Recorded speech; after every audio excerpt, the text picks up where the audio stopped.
বিশ্বজুড়ে ফ্র্যাঞ্চাইজি ভিত্তিক ক্রিকেট লিগগুলো বেশ জনপ্রিয়, যার মধ্যে অন্যতম আইপিএল, যেখানে খেলতে মুখিয়ে থাকেন ক্রিকেটাররা। অর্থের পাশাপাশি জনপ্রিয়তায় তারকার সমাগমে আইপিএল এর সমকক্ষ কোনো লিগ এই মুহূর্তে নেই। ফলে ক্রিকেটে দিন দিন বাড়ছে ভারতের দাপট। আইসিসি থেকে তাদের আয়ও অন্য যে কোনো দেশের তুলনায় কয়েক গুণ বেশি। বড় কয়েকটি দল বাদে অন্য দলগুলো রীতিমতো ভুগছে। এই সমস্যা সমাধানের উদ্যোগ নিয়েছেন অস্ট্রেলিয়ান ক্রিকেটার্স অ্যাসোসিয়েশনের সাবেক বোর্ড সদস্য নীল ম্যাক্সওয়েল। 57 বছর বয়সী ম্যাক্সওয়েলের আরেক পরিচয় অস্ট্রেলিয়ার অধিনায়ক প্যাট কামিন্সের ব্যবস্থাপক। যুক্তরাষ্ট্রে টি-20 লিগ প্রতিষ্ঠার ক্ষেত্রেও তার বড় অবদান আছে। ম্যাক্সওয়েল একটি পরিকল্পনা নিয়ে 1 বছর ধরে গোপনে কাজ করছেন। পরিকল্পনা অনুযায়ী টেনিসের গ্র্যান্ড স্ল্যামের আদলে সৌদি আরব ভিত্তিক একটি টি-20 লিগ চালু করবেন।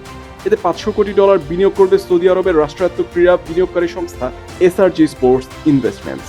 এ ব্যাপারে আইসিসির সঙ্গে সৌদি ক্রিকেট কর্তৃপক্ষের আলোচনাও চলছে। টেনিসে বছরে 4টি গ্র্যান্ড স্ল্যাম হয়: Australian open, French open, Wimbledon ও ইউএস ওপেন। একইভাবে সৌদিও বছরের আলাদা সময় ভিন্ন 4টি দেশে ক্রিকেট লিগ আয়োজনের পরিকল্পনা করছে। ছেলেদের পাশাপাশি মেয়েদের টুর্নামেন্টও থাকবে। ফাইনাল হতে পারে সৌদিতে। এসআরজি স্পোর্টস ইনভেস্টমেন্ট সৌদি আরবের সর্বজনীন বিনিয়োগ তহবিলের অংশ। ক্রীড়াঙ্গনের প্রসারে তারা $1 লাখ কোটি নিয়ে নেমেছে। পরিকল্পিত টি-20 লিগের মূল লক্ষ্য নতুন রাজস্ব উৎস সৃষ্টি করা এবং ক্রিকেটকে ছড়িয়ে দেয়া। বিশেষ করে ভারত, অস্ট্রেলিয়া এবং ইংল্যান্ডের বাইরে ক্রিকেটের অর্থনৈতিক স্থিতি নিশ্চিত করার মতো বড় চ্যালেঞ্জ মোকাবিলায় এটি ভূমিকা রাখতে পারে। ধারণা করা হচ্ছে এর মধ্য দিয়ে আর্থিকভাবে দুর্বল ক্রিকেট বোর্ডগুলো সংকট কাটিয়ে উঠবে।